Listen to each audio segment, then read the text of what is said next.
আমরা এবার ঘুরে এলাম ইংল্যান্ডের নর্থ ইয়র্কশায়ারে। এমন একটা জায়গা যেখানে পাহাড়, ঝর্ণা থেকে শুরু করে সিনেমার গল্পও লুকিয়ে আছে। হ্যারি পটারের স্পট দেখে এক মুহূর্তে মনে হচ্ছিল আমি যেন হগওয়ার্টসে হাঁটছি। আর রবিন হুডের লোকেশন সেটাও ছিল একদম ছবির মতো। অনেক হেঁটেছি, অনেক ক্লান্ত হয়েছি, কিন্তু সেই ক্লান্তির ভিতরে ছিল পুরো আনন্দ। চলুন আমাদের একদিনে এই 3টা দারুণ লোকেশন ঘুরে দেখার গল্পটা শুরু করা যাক। আমরা লিভারপুল থেকে একটা ডে ট্যুরে যাব নর্থ ইয়র্কশায়ারে। তো ডে ট্যুরে কি কি জিনিস আমি নিয়ে যাচ্ছি সাথে করে সেটা আজকে দেখাবো। সবার আগে যে জিনিসটা নিই সেটা হচ্ছে একটা ব্যাকপ্যাক। খুবই কম্প্যাক্ট থাকে আর এটাতে অনেক জিনিস নেওয়া যায়, এটা নিয়ে ইজিলি হাঁটাহাঁটিও করা যায়। এখনকার স্মার্টফোনগুলোতে সেটা যে ব্র্যান্ডেরই হোক না কেন, চার্জ খুব তাড়াতাড়ি শেষ হয়ে যায়। পাওয়ার ব্যাঙ্ক কিন্তু নিতেই হবে, আমাদের দুজনের জন্য 2টা পাওয়ার ব্যাঙ্ক। আমারটা অলরেডি চার্জ হচ্ছে, এটা আমার হাজব্যান্ডের। হচ্ছে ছাতা, খুবই কিউট ছোট্টখাটো একটা ছাতা। আমি একটা ছোট একটা টাওয়ালও নিচ্ছি এখানে। তারপর হচ্ছে সানগ্লাস। সানগ্লাস ছাড়া কিন্তু ট্যুর একদম অসম্পূর্ণ, সানগ্লাস চাই। আর যেহেতু ট্যুরে যাচ্ছি তো টুকটাক সাজুগুজু তো মাস্ট। তো এখানে হচ্ছে আমি আমার পছন্দের 1-2টা লিপস্টিক নিচ্ছি, একটা ফেস পাউডার নিচ্ছি, আর হচ্ছে এখানে সানস্ক্রিন কোনোভাবেই অ্যাভয়েড করা যাবে না। আর একটা মেকআপ ওয়াইপসও নিচ্ছি আমি। হুটহাট যদি আমার কাজল লিপস্টিক মুছে ফেলতে ইচ্ছা করে তো আমি এটা ইজিলি এটা দিয়ে মুছে ফেলতে পারবো অজু করার জন্য আর কি। জিনিস সেটা হচ্ছে পিকনিক ম্যাট। এই জিনিসটা আমাদের রিসেন্ট যোগ হয়েছে, সেটা হচ্ছে এই ড্রোনটা আমার হাজব্যান্ডই ক্যারি করবে, বাট আপনাদেরকে শেয়ার করলাম আর কি যে ড্রোনটাও নিচ্ছি। টুকটাক দরকার সেটা কিন্তু আমি এটাতে নিয়ে নিলাম, এই করবে। আর পানির বোতলটা আমি জাস্ট স্যাম্পল হিসেবে দেখাচ্ছি আর কি। পানির বোতল কিন্তু নিতেই হবে, গাড়িতে অলরেডি পানির বোতল রাখা আছে। তো আমি কিন্তু একদম রেডি আর খুবই কমফোর্টেবল একটা আউটফিট পরেছি আজকে, কারণ আমাদের আস্তে গরমও শুরু হচ্ছে, প্লাস আজকে সারাদিন অনেক হাঁটাহাঁটি হবে, অনেক সুন্দর সুন্দর জায়গায় যাবো। জানি না এখন পর্যন্ত কারা ভিডিওটা দেখছেন, আশা করি পুরো ভিডিও জুড়েই থাকবেন। খুব সুন্দর সুন্দর জায়গায় বেড়াতে যাব, আর যাওয়ার রাস্তাগুলো দেখেন। ডেস্টিনেশনের কথা জানি না, এই জার্নিটাই আমরা সবচেয়ে বেশি উপভোগ করি। কি সুন্দর ভিলেজটা না।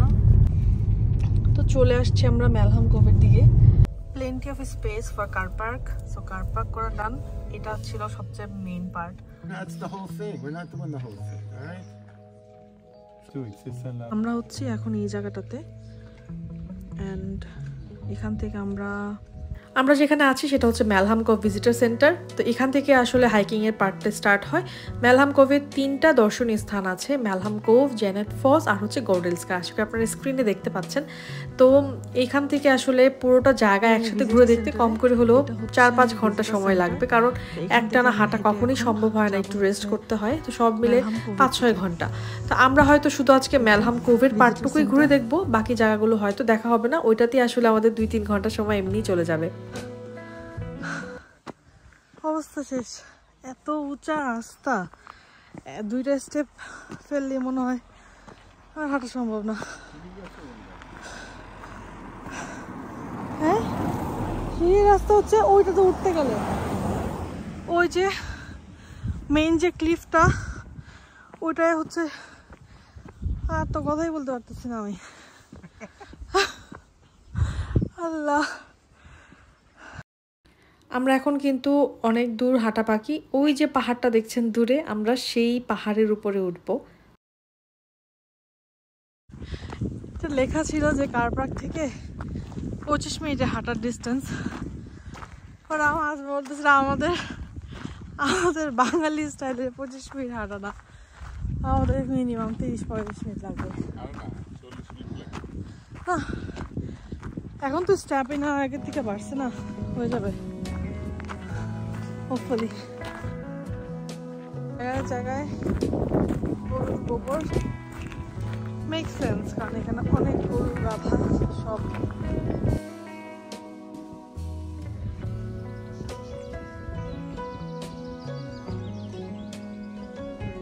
কোনো ধরনের ব্যাকগ্রাউন্ড মিউজিকের একদমই প্রয়োজন নাই, মানে পাখির কলরবে চারপাশ একদম মানে কি বলবো মুখরিত, অনেক সুন্দর লাগছিল। সুবহানাল্লাহ, আলহামদুলিল্লাহ।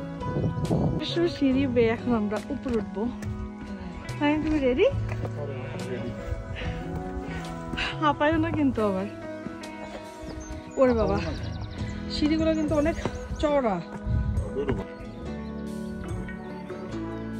ঠিক আছে, এখন আরো অনেক লম্বা পথ হাঁটা বাকি। Just sit and soak in the views.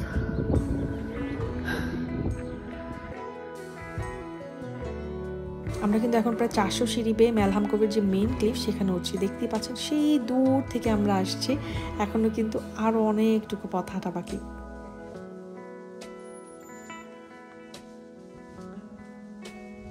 ম্যালহাম কোভে এসে মনে হচ্ছিল এটা ছবিতে যতটা সুন্দর দেখায় সামনে দাঁড়িয়ে তার চেয়েও বেশি ইনসেন। বিশাল একটা পাথরের পাহাড়, পুরো জায়গাটাই যেন প্রাকৃতিকভাবে তৈরি একটা দেয়াল, একেবারে সিনেমার মতো লাগে। চুপচাপ হাঁটা, হালকা ট্রেকিং করার, উপরে উঠে গেলে যে পাথরের ফাটানোর যে ডিজাইনগুলো, লাইমস্টোন পেভমেন্ট বলে এটাকে, সেগুলো দেখে মনে হচ্ছিল যেন পৃথিবীর ছাদে দাঁড়িয়ে আছে। নিচে তাকালে পুরো যে একটা ভিলেজ, যেটা ম্যালহাম ভিলেজ, সেটা চোখে পড়ে। ট্রেকটা খুব একটা কঠিন না, কিন্তু উপর থেকে ভিউটা পাওয়ার পর মনে হয় হ্যাঁ, উঠে আসাটা সত্যি সার্থক ছিল। আর হ্যাঁ, আমার মতো যারা হ্যারি পটার ফ্যান আছেন তাদের জন্য কিন্তু এটা আরো বেশি মজার এবং খুবই এক্সাইটিং একটা ব্যাপার, কারণ এখানেই শুট হয়েছিল Harry Potter and the Deathly হ্যালোজের পার্ট 1, যেখানে হ্যারি এবং হারমোনি ক্যাম্পিং করেছিল ঠিক এই স্পটটাতে। সেটা মাথায় আসতে জায়গাটা আরও বেশি স্পেশাল লাগছিল আমার কাছে। যারা ছোটোবেলা থেকে আমরা হ্যারি পটারের গল্প বা মুভি দেখে এসেছি, এই জায়গাটা কিন্তু তারা দেখলেই চেনার কথা। আর এই জায়গাটা অনেক দিন ধরে আমার বাকেট লিস্টে ছিল যে আমি যখন ইউকে আসবো, সময় সুযোগ করে নর্থ ইয়র্কশায়ার বেড়াতে আসবো, এই জায়গাটায় আমি আসবোই আসবো। আর আলহামদুলিল্লাহ, আল্লাহর অশেষ রহমতে আমি আজকে আমার সেই ড্রিমটা ফুলফিল করতে পেরেছি। এখানে বসে যে আমার কী ভালো লাগছিল সেটা আমি হয়তো বলে বোঝাতে পারবো না। এখন আমরা ব্যাক করছি আর কি। তো বেশ অনেকক্ষণ এখানে আমরা টাইম স্পেন্ড করলাম। ব্যাক করার সময় মনে হচ্ছিল যে উঠতে যতটা না কষ্ট হচ্ছিল, নামতে আরও বেশি কষ্ট হচ্ছে, কারণ সিঁড়িগুলো অনেক খাড়া ছিল। ম্যালহাম কোভের ক্লিফ থেকে নামার পর আমরা দুজনেই ছিলাম খুবই ক্লান্ত, আর শরীরও একদম হালকা একটা রিফ্রেশ চাচ্ছিল। আর সেই কথা মাথায় রেখে আমি কিন্তু বাসার থেকে ঠান্ডা ঠান্ডা তরমুজ নিয়ে আসছিলাম, যদিও একদম ঠান্ডা ছিল না, বাট ওই মুহূর্তে সেই তরমুজের স্বাদ ছিল একেবারে স্বর্গীয়। ট্র্যাক করার পর কিছু ফল খেলে কিন্তু আসলে অনেক শান্তি লাগে। কারো ব্যাগে আপেল থাকে, কমলা থাকে, বা কারো কারো অনেকে ছোট ছোট চকলেট নিয়ে আসে। তরমুজে একটু রিফ্রেশ লাগলেও ট্রেকিংয়ের পর পেট কিন্তু আমাদের পুরোপুরি খুশি হয়নি। তাই কোভ থেকে নেমে আমরা বেরিয়ে পড়লাম কাছাকাছি একটা ক্যাফে খুঁজতে, যেখানে আমরা হালাল অপশন বলতে শুধু ভেজিটেরিয়ান স্যান্ডউইচ পেয়েছি। তো সেটাই খেয়ে নিলাম, কারণ আমরা ছিলাম খুবই ক্ষুধার্ত, তাই একটা ভালো লাঞ্চ বা ব্রাঞ্চ যাই বলেন দরকার ছিল। এরপর আমরা চলে আসলাম আবার সেই ম্যালহাম ভিজিটার সেন্টারে, যেখান থেকে আমরা আমাদের ট্রেকিংটা শুরু করেছিলাম। ভিজিটার সেন্টারে ঢুকে আমি সোভিনিয়ার খুঁজছিলাম, কারণ ট্রিপ একদম অসম্পূর্ণ লাগে সোভিনিয়ার না নিলে। খুব সুন্দর একটা সোভিনিয়ার কিনলাম। এখন আমরা চলে যাব হচ্ছে রিভেলহেড ভায়াডাক্ট, আমাদের সেকেন্ড ডেস্টিনেশনে, যেটা যেতে প্রায় 40 মিনিটের মতো সময় লাগবে। ভায়াডাক্ট জায়গাটা সৌন্দর্য একদম অন্যরকম। বিশাল একটা রেলওয়ে ব্রিজ, পাহাড় এবং সবুজি উদ্যানের মাঝখানে দাঁড়িয়ে আছে। ব্রিজটা সেই 1870 সালের দিকে তৈরি হয়েছিল 24টা আর্চ নিয়ে, আর আজও সেখানে কিন্তু ট্রেন চলে। দাঁড়িয়ে থেকে শুধু একটা কথাই মনে হচ্ছিল, কিভাবে মানুষ এত বছর আগে এত কিছু বানিয়েছে। পাহাড়ি বাতাস, একটা সুন্দর স্তব্ধতা, আর মাঝে মধ্যে দূর থেকে আসা ট্রেনের শব্দ, জায়গাটা একটা অন্যরকম টাইম মেশিনের মতো মনে হচ্ছিল। অনেকক্ষণ ধরে আমরা এই জায়গাটায় বেশ এনজয় করছিলাম। আর ভাগ্যিস আমি আসার সময় চা বানিয়ে নিয়ে আসছিলাম। বাঙালি যেখানে যাবে চা খাবে না তা কি হয়? এখানকার টুরিস্ট স্পটগুলোতে আসলে রাস্তায় কোনো ধরনের খাবারের জিনিস খুব একটা কিনতে পাওয়া যায় না আর কি, আশেপাশে কিছু থাকে না, তাই বেটার বাসা থেকে কিছু নিয়ে আসা বা কিনে নিয়ে আসা। এখন আমরা যাব হচ্ছে এসগাত ফলসে, যেটা আমাদের আজকে থার্ড ডেস্টিনেশন। বাট যাওয়ার আগে একটা কথা বলি, এইসব জায়গাতে কিন্তু একদমই কোনো নেটওয়ার্ক থাকে না। আমরা তো খুবই টেনশনে পড়ে গিয়েছিলাম যে নেটওয়ার্কটা পাচ্ছি না, এখন আমরা নেক্সট ডেস্টিনেশনে যাওয়ার জন্য পোস্ট কোড কীভাবে সার্চ করব। তাই এটা আমার একটা লার্নিং পয়েন্ট ছিল, আসার আগে আমার পোস্ট কোডটা লিখে নিয়ে আসা উচিত ছিল। যাই হোক, আপনারা কিন্তু এই ভুল কখনোই করবেন না। পোস্ট কোড সবসময় লিখে তারপরে ট্রাভেল করা স্টার্ট করবেন, বিকজ এইসব রিমোট জায়গাগুলোতে না নেটওয়ার্ক একদমই থাকে না।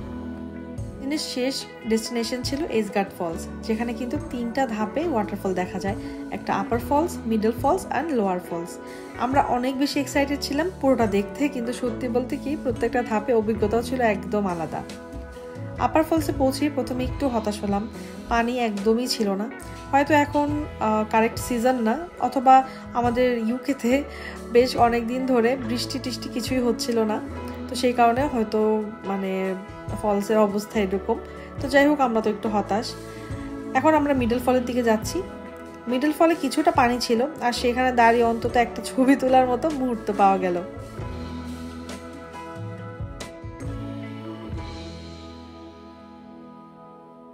কিন্তু সব হতাশা মুছে দিল লোয়ার ফলস। এখানের যে জলপ্রবাহ সেটা ছিল একদম দারুণ, বেশ জোরে গড়িয়ে পড়ছিল। আর ঝর্ণার শব্দের জায়গাটা একেবারে মনে হচ্ছিল যেন নতুন প্রাণ ফিরে পেয়েছে। আর সবচেয়ে বড় ব্যাপার ছিল কেউ ছিল না এই জায়গাটায়, আমরা দুজন ছাড়া। তো সুন্দর মতো আমরা আমাদের মতো করে এনজয় করতে পেরেছি। যদিও মনে হচ্ছিল যে বৃষ্টি হলে এই জায়গাটা আরও বেশি ম্যাজেস্টিক লাগতো, কিন্তু তাও আমরা খুশি ছিলাম। অন্তত একটা জায়গায় এসে মনে হলো হ্যাঁ, এইটাই তো আসল ঝর্ণা দেখার অনুভূতি। আর আরেকটা ব্যাপার কি জানেন, এই জায়গায় কিন্তু রবিনহুডের 1991 সালে একটা শুটিং হয়েছিল, অ্যাকশন শ্যুট। তো এটা জানার পর কিন্তু আমার কাছে আরও বেশি ভালো লাগছিল। জানি না এতক্ষণ পর্যন্ত কারা আমার সাথে ভিডিওতে ছিলেন। যদি ভালো লেগে থাকে আমার ভিডিওটা আর ইতিমধ্যে আমার চ্যানেল সাবস্ক্রাইব না করে থাকেন, চাইলে কিন্তু আমার চ্যানেলটা সাবস্ক্রাইব করে রাখতে পারেন। আর সাবস্ক্রিপশনের পাশে যে বেল আইকনটা আছে সেটাতেও প্রেস করে রাখতে পারেন, তাতে আমার ভিডিও ছাড়া মাত্রই আপনার কাছে নোটিফিকেশানস চলে যাবে। আর ভিডিও ভালো লাগলে প্লিজ একটা লাইক দিবেন, এতে আমি অনেক বেশি উৎসাহ পাই। সবাই অনেক বেশি ভালো থাকবেন। এই ঝর্ণা আপনাদেরকে উপহার দিয়ে আজকে আমি এখানেই বিদায় নিচ্ছি। আল্লাহ হাফেজ, আসসালামু আলাইকুম।